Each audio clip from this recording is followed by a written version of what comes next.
یہ تو میرا ایک کپڑے کا امامہ ہے اور میری کیا حیثیت ہے؟ جب یہ امامہ تم رکھ کر کے کسی ایسی ویسی جگہ پر نہیں کھڑے ہونا چاہتے تو سوچو اللہ نے تمہارے سر پر امت محمدیہ کا تاج رکھا، تمہیں خیر امت کہہ کر کے پکارا قرآن میں اللہ نے، کنتم خیر امت اخرجت للناس، تم لوگوں میں خیر امت بنائے گئے، سب سے بہترین امت ہو، اس لیے کہ تم اچھائیوں کا حکم دیتے ہو اور برائیوں سے روکتے ہو اور اللہ کو بغیر دیکھے مانتے ہو۔ یہ تمہاری عظمت پر اللہ نے قرآن میں بیان فرمایا، اور فخر سے کہو کہ میں مسلمان۔ کیوں؟ کوئی مجرم ہے، کوئی جرم ہے، بلکہ لاکھوں کی بھیڑ میں بھی کہو میں محمد عربی کا غلام ہوں۔ ہمیں اس بات پر کوئی جھجک نہیں اور شرم نہیں، ہمارا نام چھپانے کی ضرورت نہیں اور نہ ہی ہمیں شرم و جھجک سے جینے کی ضرورت ہے، کیونکہ تم عظمت والے۔ اللہ تعالیٰ نے قرآن میں تمہیں کیا فرمایا پتہ ہے؟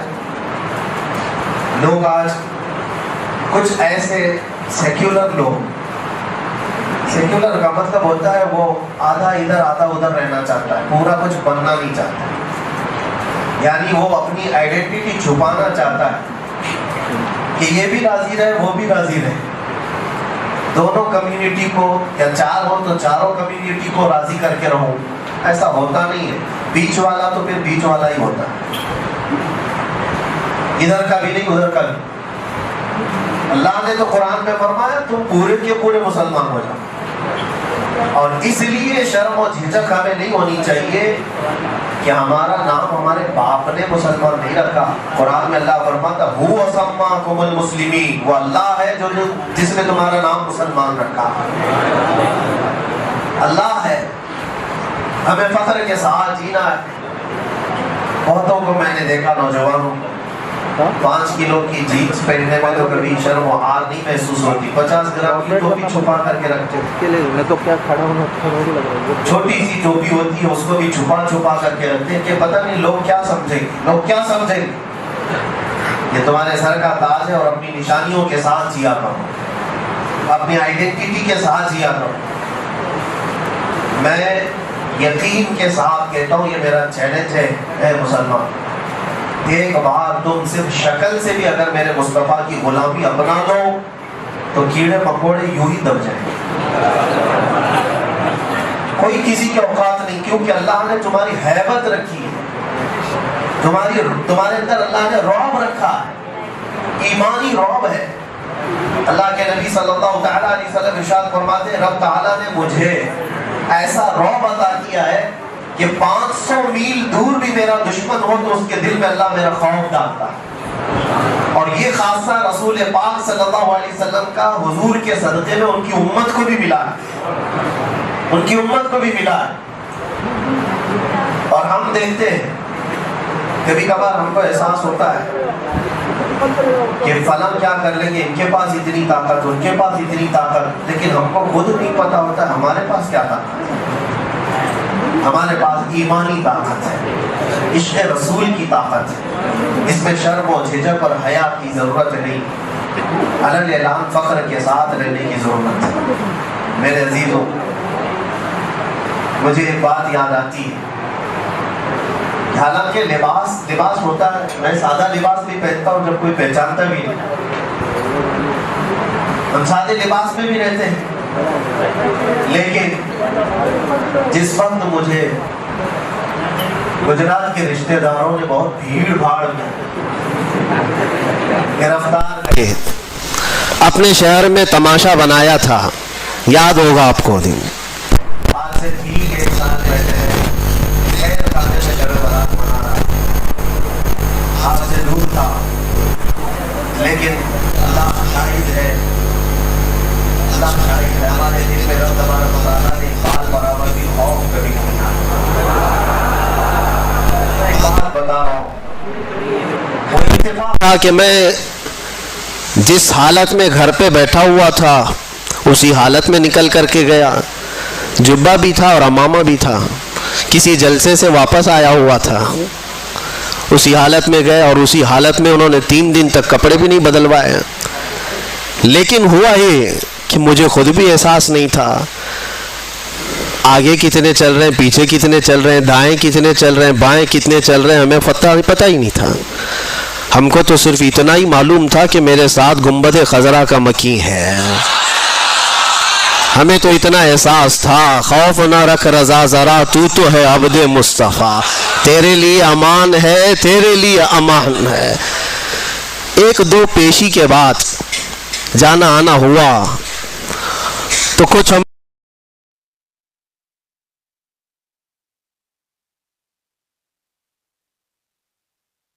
کر کے کہا مفتی صاحب اس کورٹ میں بھی آپ گئے، اس کورٹ میں بھی گئے، اب تھوڑا سا ہمارے اوپر بڑے مسئلے آ رہے ہیں، آپ اپنی یہ پگڑی اتار دو، اپنا یہ صافہ اتار دو اور سادے لباس میں ہمارے ساتھ چلیے. میں نے کہا سارا مسئلہ تو اسی پگڑی کا ہے، یہ اتر جائے تو پھر کیا مسئلہ ہے. اسی سنت مصطفیٰ کے تحفظ اور بقا کے لیے تو ہم لڑتے رہتے ہیں. وہ ناموس مصطفیٰ کا ایک حصہ ہے، رسول پاک کے اخلاق، رسول پاک کی سنتیں، یہ ناموس مصطفیٰ کا حصہ ہے. ہم اس کو بچاتے رہیں گے. ہم نے کہا یہ ہم سے نہیں ہوگا. دو صورت ہو سکتی ہے، ظلم کرنے پر اگر آپ آ جائے تو پورے کپڑے بھی اتار سکتے ہو، آپ چاہے تو وہ کر سکتے ہو، یا اگر آپ ریکویسٹ کر رہے ہیں تو پھر ٹھیک ہے، ہم عدالت میں اس چیز کو پوچھ لیں گے جج صاحب سے کہ کیا یہ پہننا یہاں پر جرم ہے. اگر وہ کہہ دیتے تو ہم اتار دیں گے. انہوں نے کہا نہیں پوچھنے کی ضرورت نہیں، جیسا ہے ویسی پہنے رہیے. میرا لباس ہے. میں یہ مثال صرف اس لیے دے رہا ہوں میرے عزیزوں کہ ہمیں اپنی آئیڈینٹیٹی اور ہمیں اپنی شناخت چھپانے کی ضرورت کیا ہے. ارے شرم تو وہ کریں جو ننگے لوگ ہیں، شرم تو وہ کریں جو چیتڑے پہن کر کے گھومتے ہیں. شرم اس کو کیا آئے جو اخلاق مصطفیٰ پر جا رہا ہو. میرے مصطفیٰ کریم صلی اللہ تعالیٰ علیہ وسلم جیسا اس دنیا میں نہ کوئی آیا ہے اور نہ آ سکتا ہے. اللہ کے نبی نے فرمایا بعثت لأتمم مکارم الاخلاق، میں تو اس لیے دنیا میں بھیجا گیا ہوں کہ تمہیں دنیا میں سب سے اعلیٰ اخلاق پر لے کر آؤں. اللہ کے نبی آئے کس لیے تھے؟ دنیا کو سب سے اعلیٰ اخلاق دینے کے لیے آئے. یہ امت سب سے اعلیٰ اخلاق پر آئے گی. بالکل اپنا منہ بند کر لیا اور سر جھکا کر میرے قریب آیا. میں اس کی حرکتیں دیکھنے لگا کہ یہ کیا کر رہا ہے، اور قریب سے قریب چلتے ہوئے آیا اور آ کر کے میرے تلوے چاٹنے لگا، میرے پاؤں چاٹنے لگا. اور اس کے بعد جیسے وفادار کتا دم ہلا کر اپنے مالک کی رہبری کرتا ہے یا اس کی خدمت کرتا ہے، دم ہلاتے ہلاتے مجھے اپنے پیچھے بلانے لگا. میں شیر کے پیچھے پیچھے چلتا رہا. یہ دیکھ رہا ہوں کہ پہلی بار ہے جنگل کا شیر ببر درندہ جو کسی انسان کے آگے چل رہا ہے اور اس کے پیچھے پیچھے یہ انسان چل رہا ہے. حضرت سفینہ کہتے میں تو راستہ گم اور بھٹکا ہوا جنگل میں تلاش کر رہا تھا اپنے راستے کو، اور یہ شیر اپنی دم ہلاتے ہوئے مجھے مدینے تک کا راستہ بتا کر گیا. ان کے جو ہم غلام تھے، خلق کے پیشوا رہے، پوری مخلوق کے پیشوا رہو گے. اور آپ کو پتہ ہے میں چند مثالیں آپ کے سامنے رکھتا ہوں. آج وقت ہے میرے عزیزو اپنی قدر کا اور اپنی حیثیت کو پہچاننے کا. اپنی ویلیو اگر تمہیں پتہ چل جائے تو تمہاری پیشانیاں ادھر ادھر نہیں جھکیں گی، کبھی تمہارا ہاتھ اس کے آگے نہیں جائے گا. تکلیفیں آئیں گی، مصیبتیں آئیں گی، لیکن اس کا حل بھی اللہ کریم کی بارگاہ سے ہی ہوگا. آپ کو بتاؤں ان کے جو ہم غلام تھے تو کیا تھا. ایک مرتبہ ایسا ہوا کہ مصر جب فتح ہوا، ایجپٹ جس کو کہتے ہیں، سنا ہوگا مصر کا نام. مصر جو ہے دنیا کا ایک بہت پرانا ملک جہاں تاریخیں وابستہ ہیں. فرعونوں کا ملک، پیرامڈز دیکھتے ہوں گے، اہرامات مصر، یہ سب مصر کی تاریخ ہے. مصر میں تاریخ کے اعتبار سے ایک بہت اہم چیز بھی ہے، دریائے نیل، نائل ریور اس کو کہا جاتا ہے. یہ دنیا کی سب سے لمبی نہروں میں یعنی دریاؤں میں سے ہے. تو دریائے نیل کا مسئلہ کیا تھا وہ میں آپ کو بتاؤں. اسلام جب مصر میں داخل ہوا حضرت عمرو بن عاص رضی اللہ تعالیٰ عنہ صحابی رسول، مصر فتح کیا، صحابہ وہاں داخل ہوئے، لوگ اسلام میں آئے، لیکن وہاں ایک بری رسم، برا رواج تھا۔ وہ کیا تھا؟ ایک پرمپرا لوگوں کی چلی ہوئی تھی جہالت کے زمانے میں کہ دریائے نیل ہر سال ایک موسم ایسا آتا تھا کہ وہ سوکھ جاتا تھا، پانی کم ہو جاتا تھا، اور ان کا عقیدہ یہ تھا مصریوں کا کہ اپنی 16-17 سال کی ایک جوان خوبصورت لڑکی کو دلہن بنا کر کے اس کا جلوس نکالتے اور دریائے نیل کے پاس لا کر کے اس کو ذبح کرتے اور اس کا خون دریائے نیل میں ڈالا جاتا، بلی چڑھانا جس کو کہتے، اور ایک لڑکی کو قربان کرتے تو پھر دریائے نیل کا پانی موجیں مارتا ہوا اوپر آ جاتا۔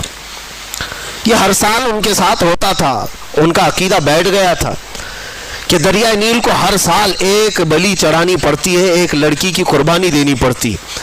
اب جب اسلام داخل ہوا تو اسلام اس چیز کی ہرگز اجازت نہیں دیتا، یہ ناجائز و حرام ہے۔ ایک قتل، اللہ تعالیٰ نے قرآن میں فرمایا نا حق کسی نے ایک کا قتل کیا تو اس نے پوری انسانیت کا قتل کیا ہے۔ حضرت عمرو بن عاص کے پاس لوگ آئے اور کہا کہ دریائے نیل سوکھ رہا ہے، پانی ختم ہونے کو ہے، کیا کیا جائے؟ آپ نے کہا تو اللہ کی مصلحت ہے، دریا سوکھے گا تو پانی بھی آ جائے گا۔ کہا نہیں، اس دریا کو ہر سال ایک جوان لڑکی کی قربانی دینی پڑتی ہے، تبھی وہ دریا پھر سے واپس پانی میں موجیں لاتا ہے۔ آپ نے کہا ایسے کیسے ہو سکتا ہے؟ کہا تاریخ ہے، سب یہی کہنے لگے، اور اس کے بعد پانی کی قلت ہوتی گئی تو حضرت عمرو بن عاص گھبرا گئے کہ وہ گورنر ہیں وہاں پر، اب نئے گورنر ہیں، انہیں پورا ملک سنبھالنا ہے، لوگ جب پانی کی شدید قلت کا احساس کریں گے تو پھر کیا ہوگا؟ تو حضرت عمرو بن عاص نے خط لکھا، کس کو؟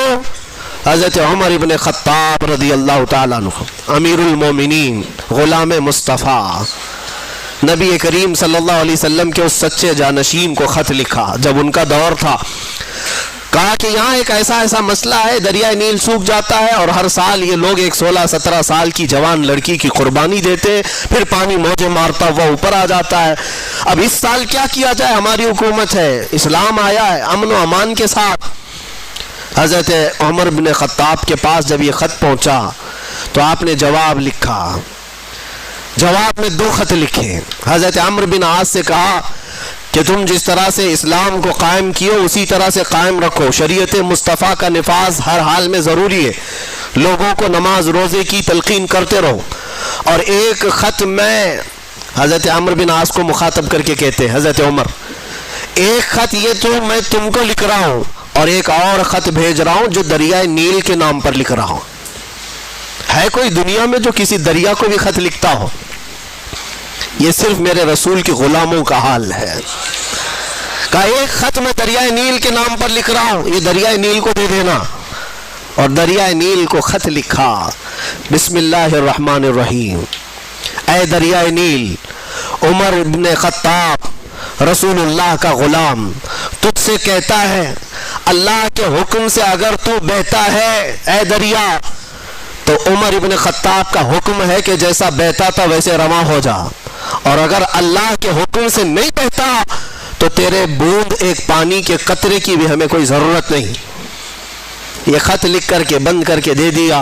حضرت عمر بن عاص کے پاس 2 خط آئے، ایک خط ان کا تھا، پڑھا اور کہا دوسرا خط دریائے نیل کا ہے۔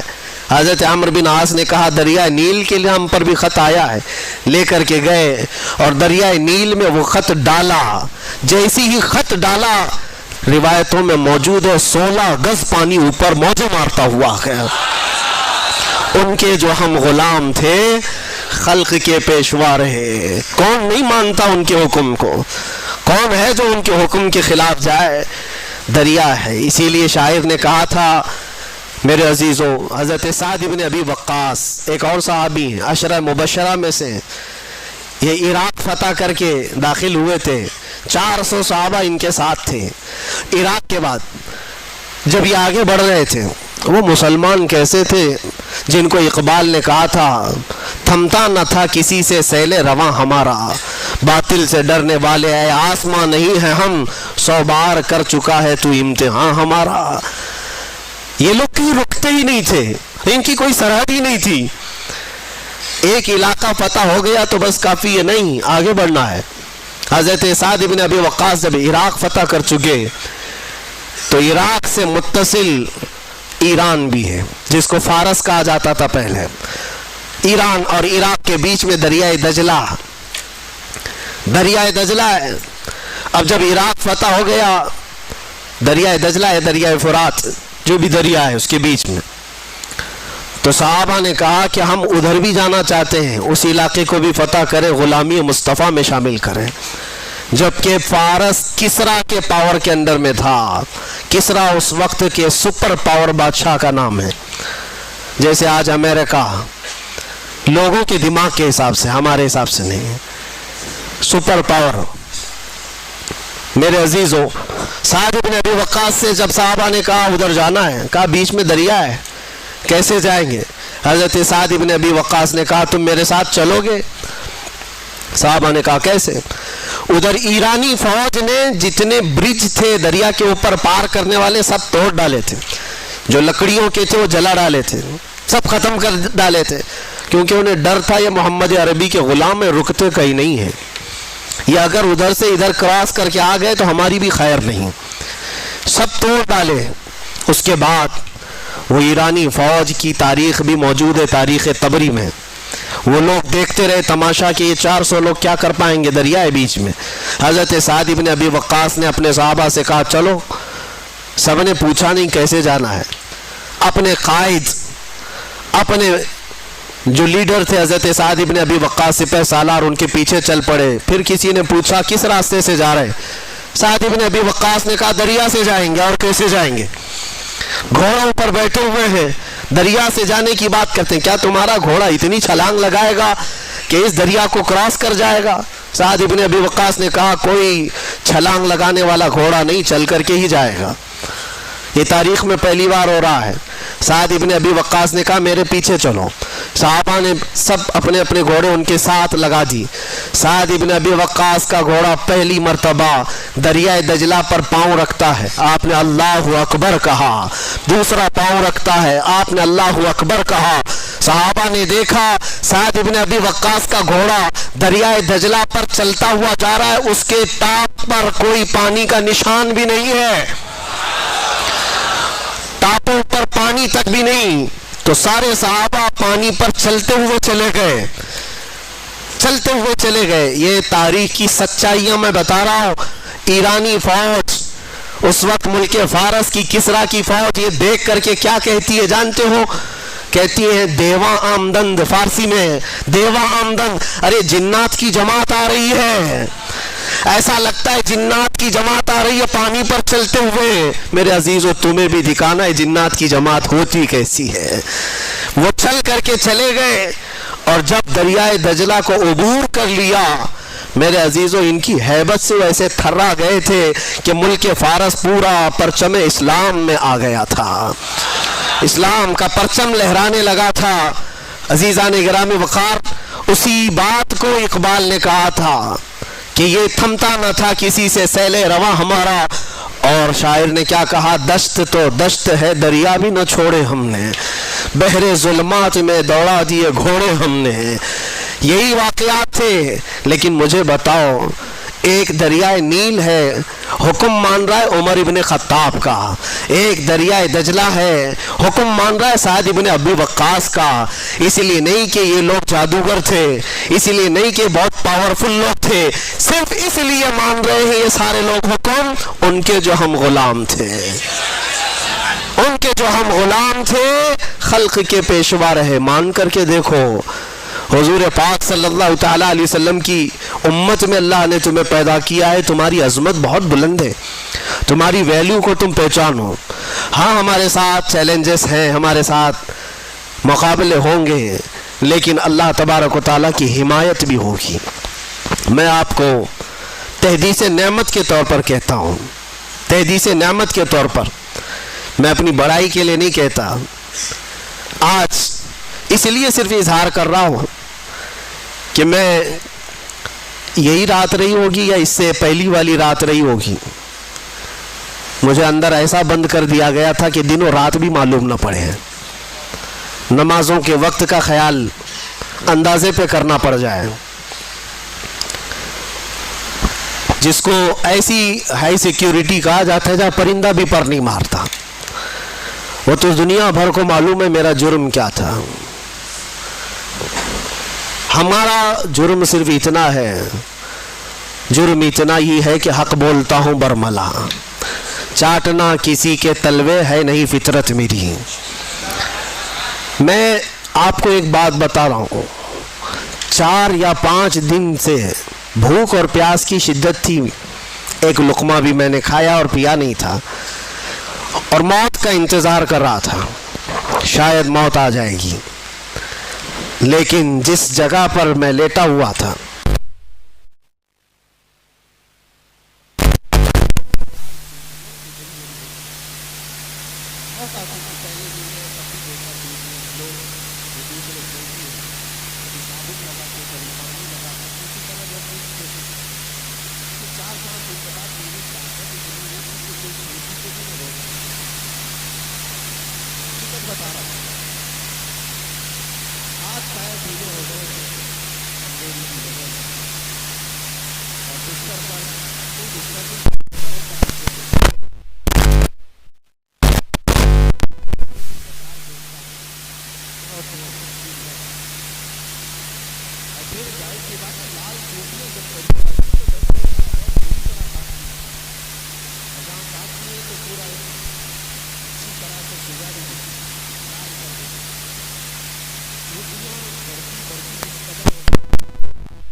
اور اتنی زیادہ اس کو میں بتا نہیں سکتا، جیسے لگا ہو کسی مردے کو کھانے کے لیے کوئی کیڑے لگ گئے ہوں.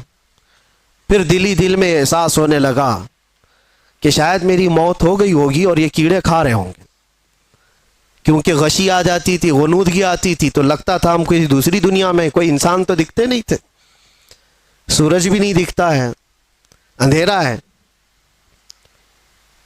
3 سے 4 گھنٹے اس طرح سے لیٹے رہے. چونٹیاں ادھر کاٹیں گی ادھر کاٹیں گی، گردن پہ آ گئی، چہرے پہ آ گئی، جسم میں آ گئی.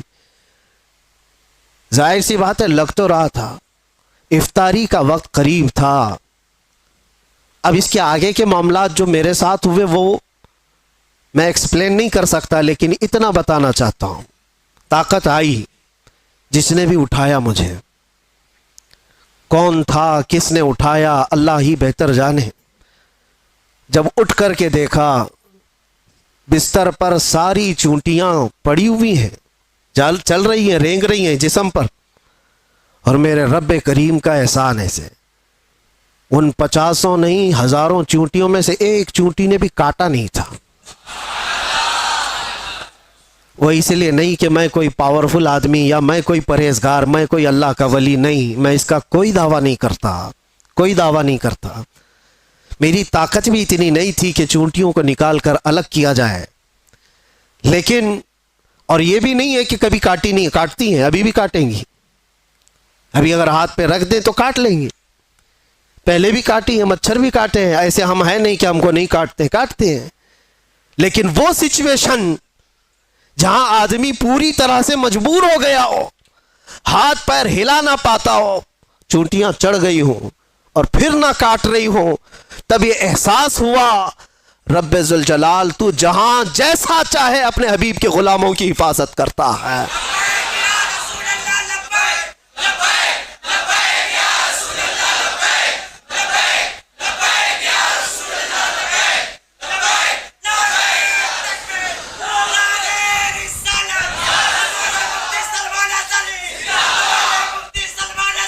آپ کو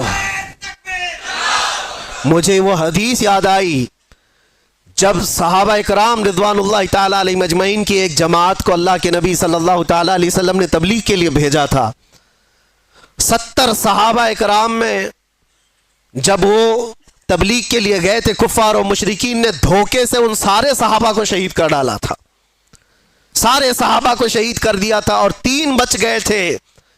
3 میں سے وہ صحابہ کو قید کر لیا تھا، اور قیدی ایسا بنایا تھا کہ 24 گھنٹے ان کی نگرانی پر بیٹھے رہتے تھے، زنجیروں سے باندھ کر کے صحابہ کو.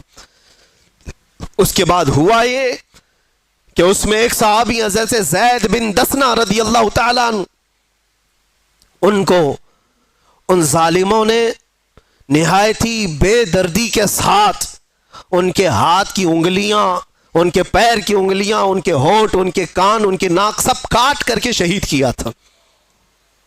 ایک غلام مصطفیٰ کو نہایت ہی دردناک انداز میں شہید کیا، اور اس کے بعد ان کی لاش کو لٹکا کر کے رکھا ایک کھمبے سے اور پہرا لگا دیا کہ ان کی لاش کو کوئی لے کر کے نہ جا سکے، کوئی لے کر کے نہ جا سکے۔ دو صحابہ تھے وہاں پر، زید بن دسنہ رضی اللہ تعالیٰ عنہ اور ایک دوسرے صحابی حضرت خباب بن الارت یا خبیب بن عدی رضی اللہ تعالیٰ، دو میں سے کوئی ایک صحابی ہیں۔ اللہ کے نبی صلی اللہ علیہ وسلم مدینہ طیبہ میں بیٹھے ہیں، حضور پاک صلی اللہ علیہ وسلم نے فرمایا ظالموں نے میرے غلاموں کو شہید کیا ہے میرے غلاموں میں سے کوئی جو بچے ہوئے میرے ان صحابہ کی لاشوں کو لے کر کے آئے میرے پاس۔ دو جری صحابہ تھے، حضرت طلحہ، حضرت زبیر رضی اللہ تعالیٰ عنہ، گھوڑا لے کر یہ دو ہی لوگ نکلے تھے۔ تقریباً 500 کے قریب کفار جس کی پہرہ داری کر رہے ہیں، ان پہروں میں سے وہ صحابہ کی لاش کو لانے کے لیے صرف نبی کے دو غلام نکلے تھے۔ انہوں نے کہا ہم لے کر کے آئیں گے، اور جب یہ دو صحابہ نکل کر کے آئے تھے، رات میں بھی اور دن میں بھی پہرے داری میں بیٹھے ہوئے ہیں کفار و مشرکین، دو صحابہ کی لاشوں پر۔ اب سوچیے آپ، رات کے وقت یہ پہنچے تھے دونوں صحابہ، اور جیسے یہ قریب گئے تو دیکھا پورے تلوار سوتے ہوئے پہرا دے رہے ہیں۔ ان دونوں صحابہ نے اللہ کی بارگاہ میں عرض کیا کہ مولا، ہمارے پاس نہ تلوار کی طاقت، نہ بھالے اور نیزے کی طاقت، ہمارے پاس صرف ایمان کی طاقت ہے۔ ہم تجھ پر یقین رکھتے ہیں اور تیرے نبی پر ایمان رکھتے ہیں، تو اگر مدد نہیں کرے گا تو دنیا ہم سے کس طرح کا سلوک کرتی ہے۔ دیکھا یہ دونوں صحابہ دعا کر رہے تھے، وہ سارے کفار و مشرکین کو اونگ لگ گئی، نیند لگ گئی، ان کے بیچوں بیچ سے گئے اور ان صحابہ اکرام کی لاشوں کو اٹھایا۔ ایک صحابی کی لاش کو اٹھایا اور رکھا اور لے کر نکل پڑے، دوسرے وہاں پر موجود رہ گئے۔ جب تک وہ جاگے تو وہ صحابی رسول جو وہاں رہ گئے تھے، تو ظالموں نے یہ سوچا کہ کسی نہ کسی طرح ان کو بھی یہ لے جائیں گے، ان کو کسی طرح سے یہاں کاٹ کاٹ کر کے ٹکڑے ٹکڑے میں بدل دیا جائے۔ تو جیسے ہی اس بری نیت کے ساتھ قریب آئے، شہد کی مکھیوں کا ایک چھتا پورا اس صحابی کے اطراف لگ گیا، اتنی خطرناک مکھیاں آ گئیں۔ وہ صحابی رسول جن کی لاش وہاں پر موجود ہے، پوری مکھیاں، شہد کی مکھیاں، اور کفار و مشرکین میں سے کوئی قریب جاتا تو اتنا ڈنک مارتی تھی کہ وہ سوج جاتا تھا اور زہر چڑھ جاتا تھا۔ وہ شہد کی مکھیوں سے خوف کھا کر سارے بھاگ گئے۔ اس صحابی رسول کی جسم کو، ان کی لاش کو کوئی ہاتھ نہیں لگا سکا، ہاتھ نہیں لگا سکا۔ یہ واقعہ میرے ذہن میں آنے لگا کہ یہ رب تبارک و تعالیٰ کا دستور ہے، اپنے حبیب کے غلاموں کو کبھی شہد کی مکھیوں سے اور کبھی چونٹیوں سے حفاظت کرتا ہے۔ جب وہ اپنے نبی پاک کی حفاظت غار ثور میں مکڑی کے جالے سے کرتا ہے، تو اے غلامان مصطفیٰ، کیا تمہارا ایمان کمزور ہے؟ اگر رب چاہے آج بھی تمہاری حفاظت صرف ہواؤں سے فرمائے گا، صرف ہواؤں سے فرمائے گا۔ بڑے بڑے نمرود آئے اور بڑے بڑے فرعون آئے جن کو اللہ تعالیٰ نے ہلاک و برباد کیا۔ نمرود کو ایک مچھر سے اور فرعون کو صرف پانی سے غرق کیا، اور انتظار کرنا ہمارے دور کے فرعون کے لیے بھی کوئی مچھر ضرور آئے گا۔ ہر دور کے نمرود اور ہر دور کے فرعون کا انجام وہی ہوتا ہے جو اس کے ظلم کا انجام ہوتا ہے۔ اس لیے کہ قرآن میں اللہ تعالیٰ فرماتا ہے وَمَا اللَّهُ بِغَافِلٍ عَمَّا يَعْمَلُ الظَّالِمُونَ، اللہ تبارک و تعالیٰ ظالموں کے کام سے بے خبر نہیں ہے، ہر چیز دیکھ رہا ہے۔ انما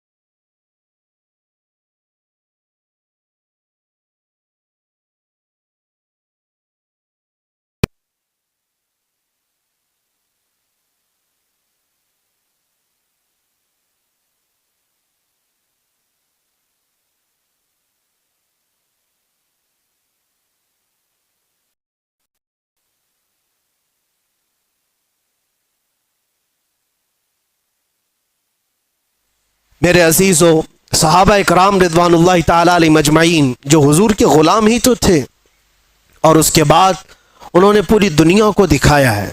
مدینے سے وہ نکلے تھے، صحراؤں میں رہنے والے، بادیہ نشین، چٹائیوں پر بیٹھنے والے اور پیون لگے کپڑے پہننے والے، پورا دن ایک کھجور کی گھٹلی پر صبر کرنے والے، پانی کے نام پر 2 دن تک قلت کا سامنا کرنے والے، اور جن کے گھروں میں ایک بار گوشت کا ایک ٹکڑا آ جائے تو پورے مدینے میں گھومتا تھا، پورے مدینے میں گھومتا تھا۔ یہ وہ جماعت ہے صحابہ کی، لیکن نکلے تھے تو قیصر و کسریٰ بھی کانپتے تھے، تھراتے تھے۔ جانتے ہو روم اس وقت کا پاورفل ملک تھا، دوسرا پاورفل ہے یہ قیصر جس کو کہتے، اس زمانے کی 2 سپر پاور طاقتیں قیصر و کسریٰ، یعنی پرشین ایمپائر اور رومن ایمپائر۔ روم کو فتح کرنے کے لیے جب آمنا سامنا ہوا تھا تو کس کا ہوا تھا؟ اللہ کے شیر سیف اللہ المسلول خالد بن ولید رضی اللہ تعالیٰ عنہ، اور ان کے سامنے جو صلیبی آئے تھے، جو دشمن آئے تھے، انہوں نے پکار کر کے کیا کہا تھا کہ یہ کون سے غلام آئے ہیں؟ یہ عرب والے لوگ آئے ہیں، یہ بدو لوگ آئے ہیں جو کھجور کھا کر رہتے ہیں۔ تانا مار رہے تھے، ان کے پاس 4 لاکھ کی فوج تھی۔ خالد بن ولید سے انہوں نے کیا کہا تھا کہ تمہارے پاس سبزی کاٹنے کی بھی تلواریں نہیں ہیں، تم جو لے کر کے آئے ہو۔ خالد بن ولید نے جواب میں صرف اتنا ہی کہا تھا، اے عیسائیو، تمہاری فوج جس طرح شراب کو پسند کرتی ہے، ہماری فوج شہادت کو پسند کرتی ہے۔ یہاں وہ جذبہ لے کر کے آئے ہیں، تلواریں نہ دیکھو، بھالے نہ دیکھو، نیزے نہ دیکھو، ایمان لے کر کے آئے ہیں، یقین لے کر کے آئے ہیں۔ عزیزان گرامی وقار، میں کل ملا کر کے ایک ہی بات کی طرف فوکس کرنا چاہتا ہوں، ان کے جو ہم غلام تھے، خلق کے پیشوا رہے۔ تم سچی غلامی میں آ جاؤ، تم امت مصطفیٰ ہو۔ اللہ تعالیٰ نے قرآن میں تمہیں خیر امت کہا ہے۔ کیا آج کسی جوان کو یہ زیب دیتا ہے کہ اس کے ہاتھ میں شراب کی بوتل ہو، تاش کے پتے ہو؟ اس کی جوانی کیا اس کام کے لیے بنائی گئی ہے کہ وہ جوان لڑکیوں کی عزت کو تار تار کرتا رہے، صرف اپنی خواہشات کے لیے، اپنے نفسانی تکمیل کے لیے وہ عورتوں کے پیچھے رہے، لڑکیوں کے پیچھے بھاگتا رہے؟ نہیں نوجوان، تجھے اللہ تبارک و تعالیٰ نے محمد عربی کا شیر بنایا، ساری دنیا تیرے قدموں میں ہے، ساری طاقت اللہ تعالیٰ تیری طرف پھیر دے گا، شرط یہ ہے کہ تو حضور کی بات کر کے دیکھ۔ آج حیرت ہوتی ہے، میں تم میں سے ہی ایک آدمی ہوں، آپ میں سے ہی ایک آدمی ہوں، میرے سر پر کوئی پر نہیں لگے ہیں، اور نہ ہی میں آسمان سے اترا ہوا، نہ زمین سے نکلا ہوا، لیکن جس طرف جائیں لوگ اپنی آنکھیں پلکیں بچھاتے ہیں، عزتوں کی مالائیں، ہزاروں کے بھیڑ میں آج جہاں جاتے ہیں، کبھی کبھار اپنے گریبان میں جھانک کر کے دیکھتا ہوں کون سی ایسی خصوصیت آ گئی جو لوگ دیکھنا چاہتے ہیں۔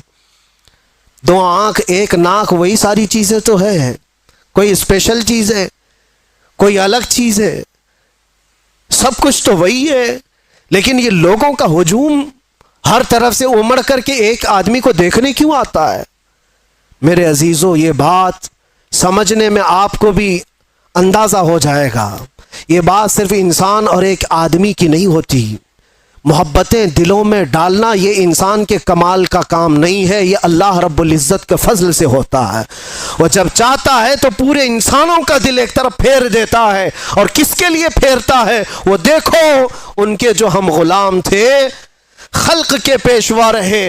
ہمیں آج یہ احساس ہے، آج لوگ جو پلکیں بچھاتے ہیں یا عزت کرتے ہیں تو وہ اس لیے نہیں کرتے کہ تمہارا لباس اچھا ہے، یا تم بڑے خاندان کے ہو، یا تم کسی سیاسی پارٹی کے نیتا ہو، 4 پیسے ہمارے لیے بھی کام کر جاؤ گے۔ نہیں، دور دراز بیٹھے ہوئے لوگ، میرے عزیزو، میں آپ کو کیا بتاؤں، امریکہ میں رہنے والے کئی ایسے خاندان ہیں جن کو میں جانتا ہوں، ہم یہاں اندر موجود ہیں، وہ 3 مہینے سے اللہ کی بارگاہ میں نظر کے روزے رکھ رہے تھے، وہ عورتیں بھی، وہ بوڑھی خواتین بھی، وہ بچے بھی، جن کو ہم نے کبھی دیکھا نہیں، کبھی ملاقات نہیں کیا، 7 سمندر پار بیٹھ کر کے ایک فقیر، ایک نبی پاک کے غلام کے لیے اگر کوئی دعائیں کرتا ہے اور اپنے دل میں محبت محسوس کرتا ہے تو یہ ڈالا کس نے اور کیوں ڈالا؟ یہ 2 پوائنٹ ہے. ڈالا ہے رب ذوالجلال نے، اور کیوں ڈالا؟ صرف اس لیے جب تک بکے نہ تھے تو کوئی پوچھتا نہ تھا. یا رسول اللہ تم نے خرید کر ہمیں انمول کر دیا. بات صرف اتنی ہے، ان کی بات کرو، ہر دل پہ ان کی بات کرو. حضور پاک صلی اللہ تعالی علیہ وسلم کی بات. آج میں ایک بات یہ بھی بتاؤں، عجیب بات ہے کہ میں آپ کو ایک تفریح قلب کے لیے بتا رہا ہوں. اکثر ایسا میرے ساتھ ہوتا رہتا ہے.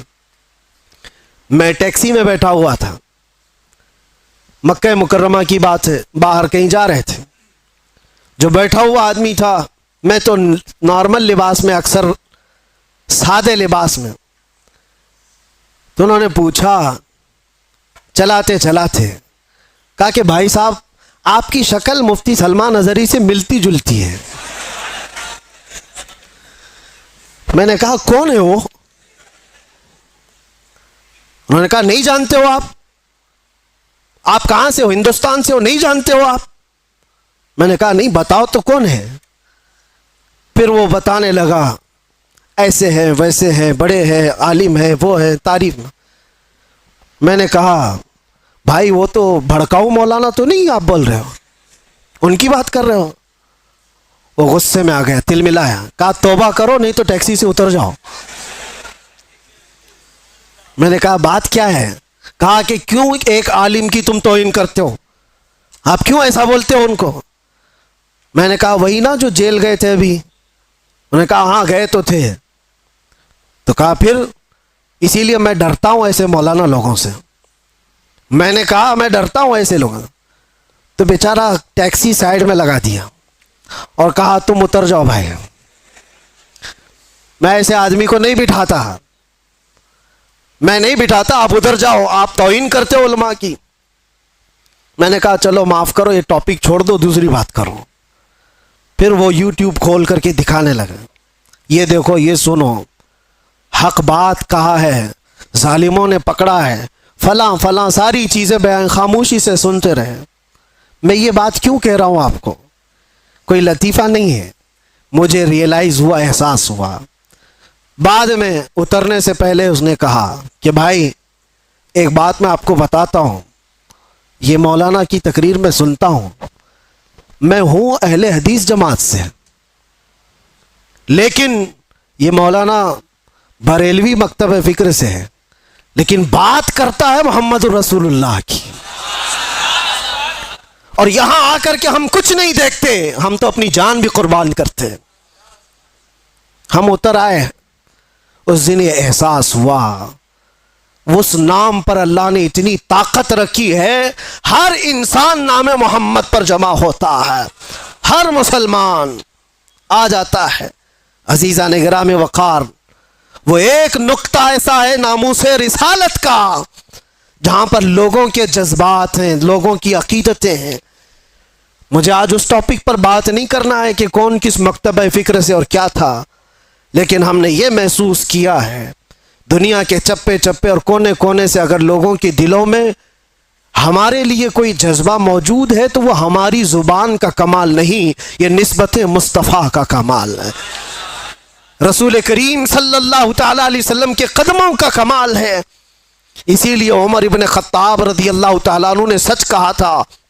جانتے ہو جب بیت المقدس فتح ہو گیا تھا، حضرت عمر فاروق رضی اللہ تعالیٰ عنہ بیت المقدس جا رہے تھے. وہاں لوگ انہیں پہچانتے بھی نہیں تھے. ابو عبیدہ بن جراح ایک صحابی وہاں پہلے سے موجود تھے. وہاں کے عیسائیوں، یہودیوں سب کو بتایا تھا کہ امیر المومنین آ رہے ہیں مدینے سے، امیر المومنین آ رہے ہیں مدینے سے. سب لوگ دیکھنے کے لیے باہر کھڑے ہو گئے تھے، لیکن امیر المومنین کس شان سے آ رہے ہیں؟ وہ اپنے ایک غلام کو لے کر اپنے گھوڑے کے ساتھ جا رہے ہیں. کیا کمال کی عدالت ہے عمر فاروق کی، اپنے غلام سے مدینے سے ہی طے کر کے چل رہے ہیں. 1 میل میں گھوڑے پر بیٹھوں گا تو چلے گا، اور 1 میل تو بیٹھے گا اور میں چلوں گا. پورا سفر آقا اور غلام ایسے چلتے رہے. کبھی حضرت عمر رسی پکڑ کر چلتے، کبھی وہ غلام رسی پکڑ کر چلتا تھا. اور اتفاق ایسا کہ بیت المقدس جب قریب آیا، لوگ وہاں استقبال کے لیے کھڑے ہیں اور گھوڑے پر بیٹھنے کی باری غلام کی تھی. غلام نے کہا کہ حضور اب تو میں اتر کر چلتا ہوں، آپ بیٹھے. کہا نہیں، عدل تو عدل ہے، انصاف، تیری باری ہے، تو بیٹھے گا، میں رسی پکڑ کر چلوں گا. رسی پکڑ کر چل رہے ہیں اور لوگوں میں ایک نعرہ لگا کہ امیر المومنین آ گئے. سب دوڑ کر کے اس گھوڑے کی طرف جا رہے ہیں جو گھوڑے پر سوار آ رہا ہے. ابو عبیدہ بن جراح جو صحابی موجود تھے پکار کر کہا، اے لوگوں، سواری پر بیٹھا ہوا وہ نہیں ہے امیر المومنین، رسی پکڑ کر جو آ رہا ہے وہ ہے امیر المومنین. دنیا نے پہلی مرتبہ یہ منظر دیکھا ہوگا. کہاں ہے وہ لینڈ کروزر والے لیڈر لوگ؟ کہاں ہے وہ جو رسول پاک صلی اللہ تعالی علیہ وسلم کے ان جانشینوں کی مثال لا کر کے دکھا دے؟ اسی لیے ہمارے ہندوستان میں ہی آپ کو میں کیا بتاؤں، مثال کے طور پر موہن داس کرم چند گاندھی جی، گاندھی کے یہ الفاظ ہیں. کہا کہ میں نے تاریخ پڑھا ہے، اگر لوگوں کو سیاست کرنے کے لیے، حکومت کرنے کے لیے میں کوئی مثال دے سکتا ہوں تو وہ ابو بکر اور عمر کی دے سکتا ہوں. لوگوں نے اس چیز کو ایکسپٹ کیا ہے، احساس کیا ہے. انہوں نے جو دنیا کے سامنے منظر پیش کیے تھے وہ رسول اللہ کے غلاموں نے. سنو، حضرت عمر فاروق رضی اللہ تعالیٰ عنہ نے جو بات کہی تھی اس کو میں سمیٹ رہا ہوں. لوگ جب آپ کو پکار کر امیر المومنین کہتے ہوئے قریب آئے تو آپ رو پڑے. یہ وہ وقت تھا حضرت عمر کا جب پورا عرب جو آج ہے، سعودی عرب جس کو کہتے ہیں، یہ عرب تھا، صرف عرب تھا، سعودی بعد میں بنا ہے. حجاز اور نجد دو علاقے تھے اور دونوں ملا کر کے عرب تھا.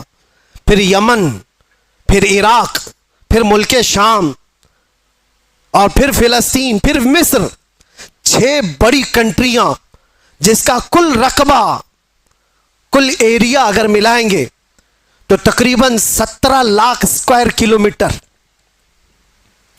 اور بعض میں ہے کہ 36 لاکھ اسکوائر کلومیٹر.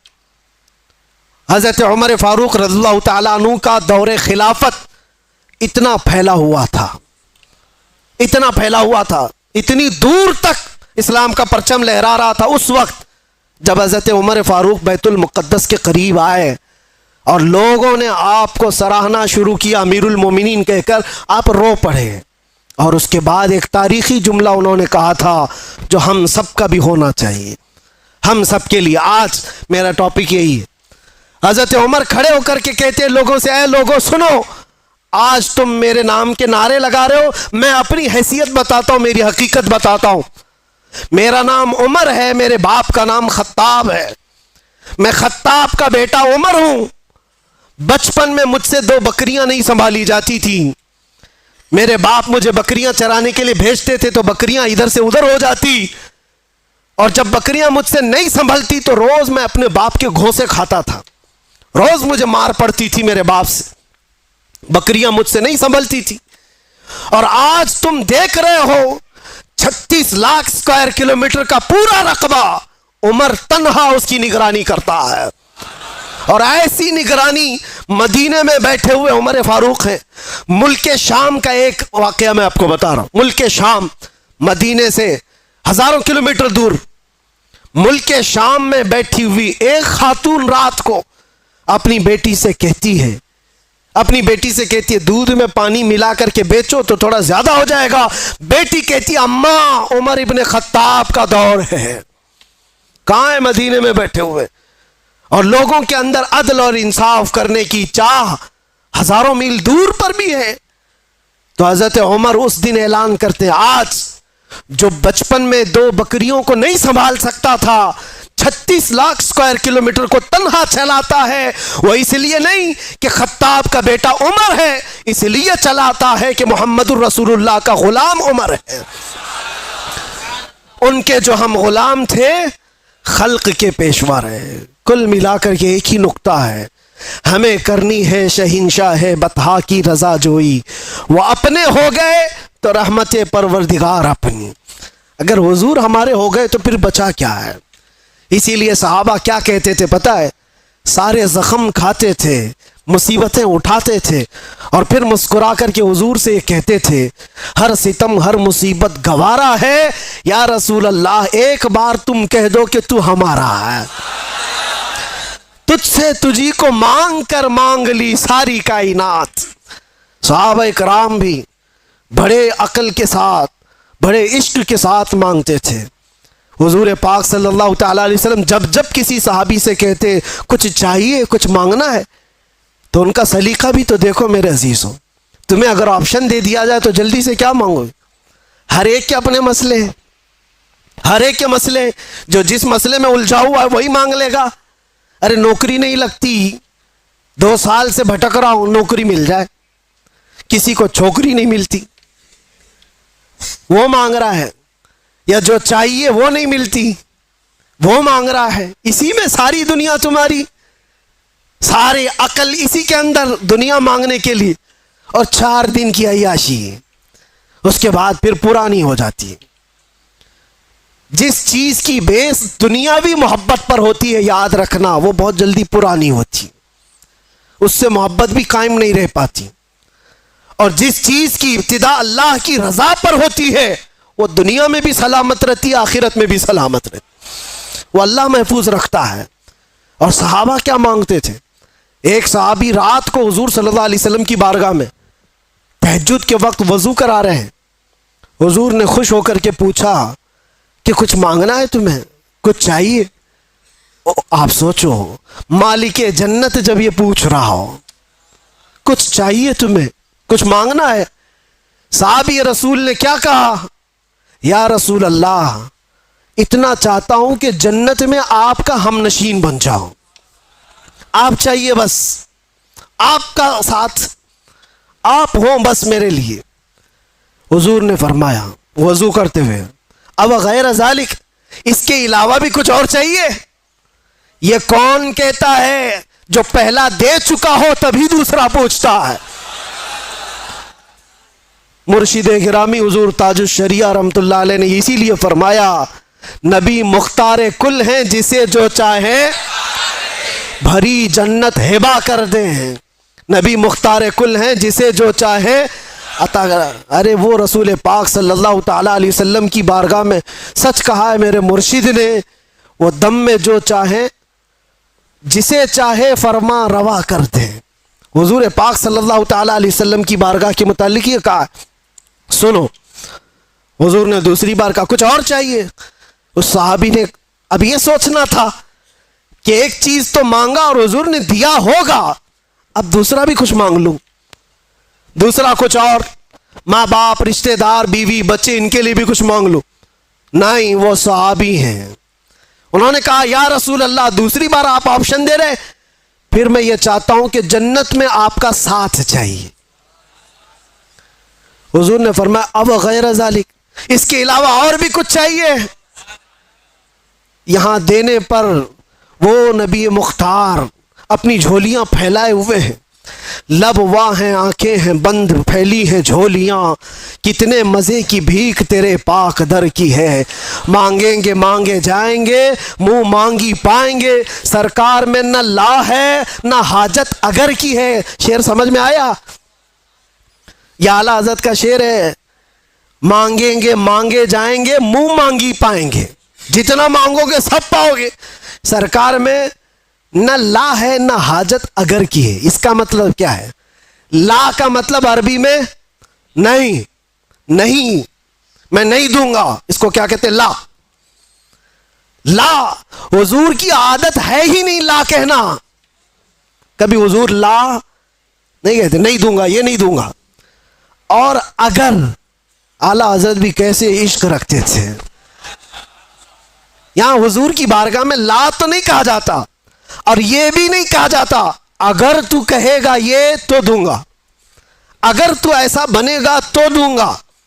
حضور اگر پہ دیتے ہی نہیں، وہاں جو آیا جس طرح مانگا بھر بھر جھولی دے دی گئی۔ میرے کریم سے گر قطرہ کسی نے مانگا، دریا بہا دیے ہیں دربے بہا دیے ہیں، مانگیں گے مانگے جائیں گے، منہ مانگی پائیں گے، سرکار میں نہ لا ہے نہ حاجت اگر کی ہے۔ اب سوچو، وہ صحابی کو تیسرا آپشن ملا ہے، اب بھی تو کچھ اور مانگ سکتے تھے۔ تیسری بار اس صحابی نے کہا یا رسول اللہ مرافقتک فی الجنہ، جنت میں آپ کا ساتھ چاہیے، کیونکہ وہ صحابی جانتے ہیں تجھ سے تجھی کو مانگ کر مانگ لی ساری کائنات۔ اگر حضور کو مانگ لیا ہے، حضور کا ساتھ مانگ لیا، تو ساری چیزیں تو اللہ یوں ہی دے دے گا، صدقے میں سب آ جائیں گی۔ یہ مانگنا وہ مانگنا فلاں مانگنا کیا ضرورت ہے؟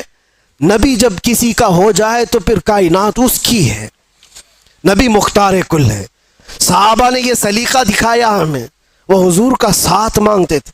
اسی لیے تو حضرت عمر بھی کس بات پر فخر کرتے تھے پتہ ہے؟ نبی پاک صلی اللہ علیہ وسلم نے ایک مجلس میں قبر کے حالات سنائے کہ جب کسی کو دفن کر کے چلے جاتے تو دو فرشتے آتے، منکر نکیر، نیلی آنکھوں والے، کالے چہرے والے، جھنجھوڑ کر سوال کرتے تیرا رب کون ہے، تیرا دین کیا ہے، اور حضور کو دکھا کر پوچھتے ان کے بارے میں کیا کہتا تھا۔ تو وہ بہت سخت وقت ہوگا، منکر نکیر جب سوال کر رہے ہوں گے، بہت سارے تو ٹائیں ٹائیں فش ہو جائیں گے۔ ہاں یہ بات یاد رکھو، سوالات آج سب کو پتہ ہے، قبر میں جانے کے بعد بھول بھی جائیں گے۔ وہی یاد رکھے گا جس پر میرے مولا کا فضل ہوگا۔ ہاں میں ہمیشہ یہ بات کہتا ہوں، اپوزیشن والے بھول جاؤ گے۔ ہاں دو چیزوں میں تو بول سکتے ہو، دو چیزوں میں تو بول سکتے ہو، تمہارا رب کون ہے؟ اللہ، وہ بھی بولیں گے ہم بھی بولیں گے۔ تمہارا دین کیا ہے؟ فخر سے بولیں گے میرا دین اسلام ہے۔ جب حضور کو دکھا کر پوچھیں گے، اور فرشتے بھی سوال کا دیکھو وہاں پر ایک دم ٹائپ ہی بدل گیا ہے، انداز بدل گیا ہے۔ دو سوالوں میں تو فرشتے پوچھ رہے ہیں تیرا رب کون ہے، کون تھا نہیں پوچھا، کیا پوچھا؟ کون ہے، تو کہتے میرا رب اللہ ہے۔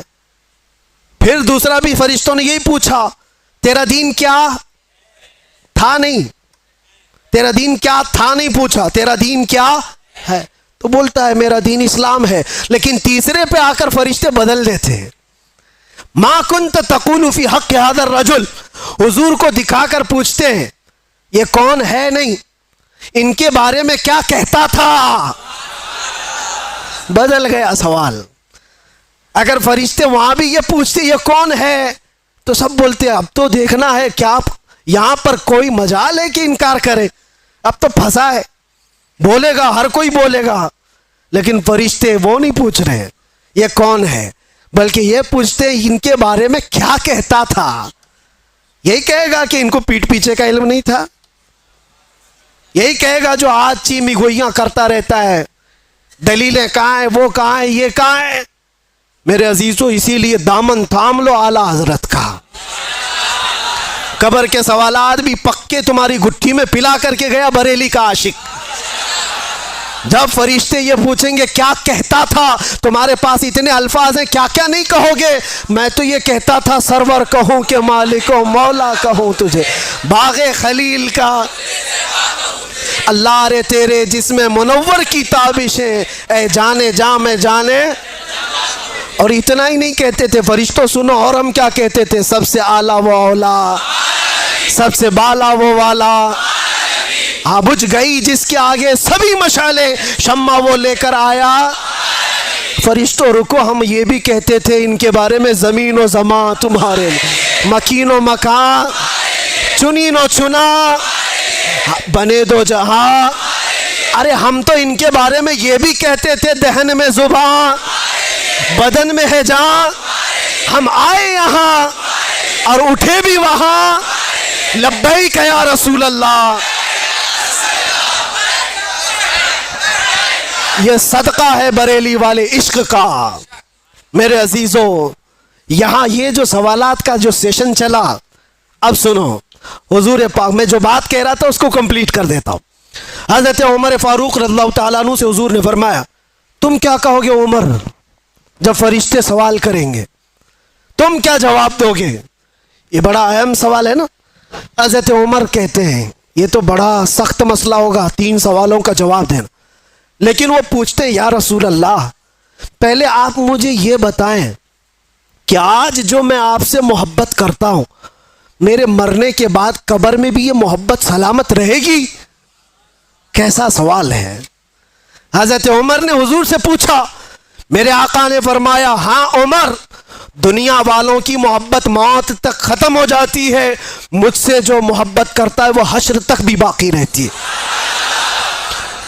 تب حضرت عمر نے جھوم کر کے کہا یا رسول اللہ قبر میں اگر آپ کی محبت ساتھ ہے تو پھر یہ معاملہ میرے اوپر چھوڑ دے، میں خود نپٹ لوں گا. تو تم جو ہو رسول اللہ. صحابہ کا ایک نعرہ تھا یا رسول اللہ کل مصیبت بعدک جلل، اے اللہ کے نبی اگر آپ ہیں تو پھر ہر مصیبت چھوٹی ہے، ہر مصیبت چھوٹی ہے. آ جاؤ اے نوجوانوں، آج اللہ تعالیٰ نے تمہیں جس امت میں پیدا کیا اس امت پہ فخر کرو.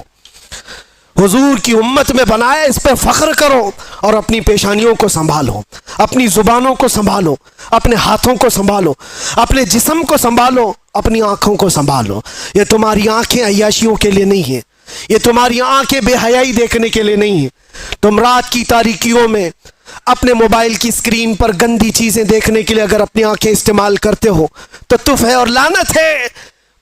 اپنی آنکھوں کو بچاؤ آوارہ ہونے سے. تم غلام مصطفیٰ ہو، بلکہ آنکھوں کو ملتے ہوئے روز رات کو یوں کہو میرے آقا آؤ کہ مدت ہوئی ہے. تیری راہ میں آنکھیاں بچھاتے بچھاتے سنا ہے آپ ہر عاشق کے گھر تشریف لاتے، میرے گھر میں بھی ہو جائے چراغاں. یہ تمنا کرو میرے عزیزو.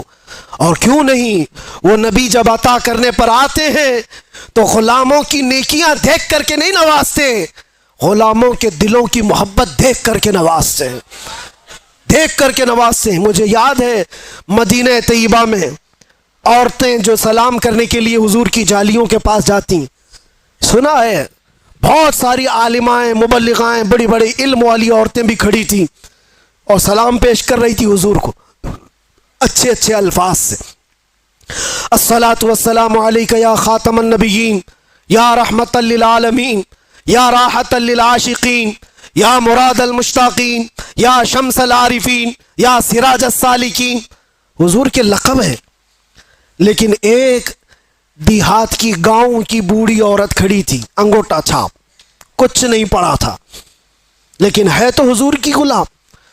جب جالیوں کے قریب کھڑی یہ سلام سن رہی تھی دوسروں کا تو جذبات بے قابو ہو گئے اور اندر سے غم امڑ آیا، آنکھیں ڈبڈبا گئی، رونے لگ گئی. کاش میں بھی پڑھی لکھی ہوتی تو حضور کو کچھ اچھا سلام کرتی. یہ میری بہنیں ہیں جو آج حضور کو اچھے القاب سے سلام پیش کر رہی. تف ہے میری جہالت پر، لعنت ہے میرے بے پڑھے لکھے پر. اور اس کے بعد دل اتنا بھر آیا کہ وہاں رکنے کی ہمت نہیں ہوئی. روتی ہوئی اپنے آنچل سے آنسو پوچھتے ہوئے حضور کو اشارہ کر کے صرف اتنا کہا یا رسول اللہ بے پڑھی لکھی آئی ہے، جاہل عورت آپ کے دربار میں آئی ہے، کچھ آتا نہیں، صرف اتنا آتا ہے السلام علیکہ یا رسول اللہ. بس اتنا کہہ سکتی ہوں. روتی روتی واپس چلی گئی اور اپنے کمرے میں جا کر بہت روئی. کس بات پر؟ کہ بچپن میں پڑھی لکھی ہوتی تو حضور کو اچھا سلام کر سکتی تھی. میں افسوس کر رہی ہوں اپنی زندگی پر کہ جہالت نے میرا بڑھاپا لا دیا، اور جس نے نشہ سے اپنی یہ حالت کر لی ہو اس نے اپنے نبی پاک کو کیسی تکلیف پہنچائی. حضور پر کیا گزرتی ہوگی تمہاری ان حالت کو دیکھ کر کے. سوچا کبھی جو رسول رات رات بھر کھڑے ہو کر تیرے لیے دعا کرتے ہو، کیا تو اپنی زندگی کو ان عیاشیوں میں گزارے گا؟ وہ نوجوان رو پڑا، بہت رویا. اس کے بعد ایسی تو محفلیں بہت آتی ہیں لیکن میں نے دیکھا زندگی بدلتے ہوئے بھی. میرے عزیزوں، اس ایک نوجوان کو میں نے دیکھا صرف 3 مہینے کے اندر 8 سال کی پچھلی قضا نمازیں پوری کر چکا تھا. 8 سال کی نمازیں صبح سے لے کر شام تک مصلی پر. اور پھر وہ یہ کہتا تھا شاید میرے رب نے مجھے اسی کام کے لیے اندر رکھا ہے کہ میں اپنے نبی کو پہچان لوں، آپ ذریعہ بنے مجھے میرے نبی تک پہنچانے کا. آج بھی میں یہ احساس کرتا ہوں ہم سب کی ڈور بندھی ہوئی ہے مدینے کے تاجدار سے. میں اسی ڈور کو پکڑنا چاہتا ہوں. جو ہزاروں نوجوان مجھے سننا چاہتے ہیں میں جانتا ہوں وہ اس لیے کہ ان کی نسیں مجھ سے نہیں جڑی ہیں, آمینہ کے لال سے جڑی ہوئی ہے. ہم ان کی بات کرتے ہیں تو ان کی رگ پھڑکنے لگتی ہے. سچ بتاؤ کہ ہماری گفتگو سنتے ہوئے, حضور کی محبت کی بات سنتے ہوئے دل ہچکولے نہیں کھاتا تمہارا؟ تمہاری نسیں نہیں پھڑکتی؟ وہ میری زبان کا کمال نہیں جو تمہارا تعلق مصطفیٰ کریم کی ذات سے ہے. جب کسی کے محبوب کو چھیڑا جائے تو پھر اس کا پورا جسم کا خون گرم ہونے لگتا ہے. یہی تم سب کی کیفیت ہے. جتنے لوگ مجھے سنتے ہیں میں جانتا ہوں ان کے دلوں میں میرے نبی کی محبت ہے, اس لیے جب یہ باتیں سنتے ہیں تو ان کا جسم گرم ہوتا ہے اور رگیں پھڑکنے لگتی ہیں. اور میں اسی کو واپس پھر لانا چاہتا ہوں. یہ اگر چنگاری شعلہ بن جائے جو تمہارے دلوں کے اندر موجود ہے تو پھر کیا کمال کی بات ہے. قوت عشق سے ہر پست کو بالا کر دے, دھر میں نام محمد سے اجالا کر دے. جس طرف تم گزرو گے خوشبوئیں تمہیں لوگوں کو یہ بتائیں گی کہ گزرنے والا مدینے کا غلام جا رہا ہے. آ جاؤ آج کی اس رات یہ طے کر کے اٹھو کہ جینا ہے تو میرے نبی کی مرضی کے مطابق جینا ہے انشاءاللہ. اور جتنی بے حیائیاں اور برائیاں ہم سے یا ہمارے دوستوں سے سرزد ہوئی ان کو دور کرائیں گے اور ماحول میں لے آئیں. جتنی زندگی بچی ہے جانا ہے نا حضور کو منہ دکھانے کے لیے. قبر میں حضور کا دیدار کرنا ہے کہ نہیں کرنا ہے؟ ارے سج سور کر کے ہم بھی ایک دن جائیں گے. آج قبرستان والوں کو دیکھ کر کے آئے, زیارت کر کے آئے, وہ اپنی قبروں میں ہوں گے. ہو سکتا ہے کچھ گناہوں کی وجہ سے کچھ لوگ سزا پا رہے ہوں, لیکن آج ہم رحمت الہی سے امید یہ کرتے مولا ان سب کی قبروں پر آج رحم و کرم کی بارشیں فرمائے. اور سب سے بڑی بات یہ ہے کہ آج رب تبارک و تعالی ان کی قبروں میں جلوہ رسول عطا فرمائے. اور ہماری بھی قبروں میں ہوگا انشاءاللہ, ہوگا انشاءاللہ. اسی لیے ہم کو ہمارے گھر والے سجا کر کے بھیجتے ہیں, اچھے کپڑے پہنا کر بھیجتے ہیں, صاف سفید لباس کفن کا, عطر بھی لگاتے ہیں, سرما بھی لگاتے ہیں, پھول بھی چڑھاتے ہیں جیسے دولہے کو سجاتے ہیں. مردے کو کیوں سجا رہے ہیں؟ وہ قبر میں جا رہا ہے, مٹی میں جا رہا ہے, لیکن بزرگوں نے فرمایا اس لیے سجاتے ہیں کہ وہ اپنے نبی کو دیکھنے جا رہا ہے, حضور کی زیارت کرنے جا رہا ہے, جانا ہے حضور کو چہرہ دکھانا ہے. تو وہ چہرہ بنا تو لو جلدی سے, اور جب جاؤ تو فرشتے جس وقت اٹھائیں گے تو ہم انتظار ہی کر رہے ہوں گے, ہم انتظار ہی کر رہے ہوں گے کہ نبی پاک صلی اللہ تعالیٰ علیہ وسلم تشریف لا رہے ہوں گے. اور بعض لوگوں کی قبروں کا حال تو یہ بتایا گیا, اللہ اکبر, اللہ ہمیں ان قبروں میں بنائے کہ بزرگوں نے فرمایا بعض مومنین کی قبروں کا حال تو یہ ہے منکر نکیر بعد میں آئیں گے, پہلے رسول اللہ پہنچ چکے ہوں گے. اور پھر وہی مومن یہ کہہ سکتا ہے جب فرشتے اس کو پوچھ رہے ہوں بتا ان کے بارے میں کیا کہتا تھا, وہ تو پہلے سے آئے ہوئے ہیں. پھر فرشتے پوچھیں گے تو یہی تو کہے گا وہ مومن, اب تو پائے ناز سے اے فرشتوں کیوں اٹھوں, ارے مر کے پہنچا ہوں یہاں اس دل ربا کے واسطے.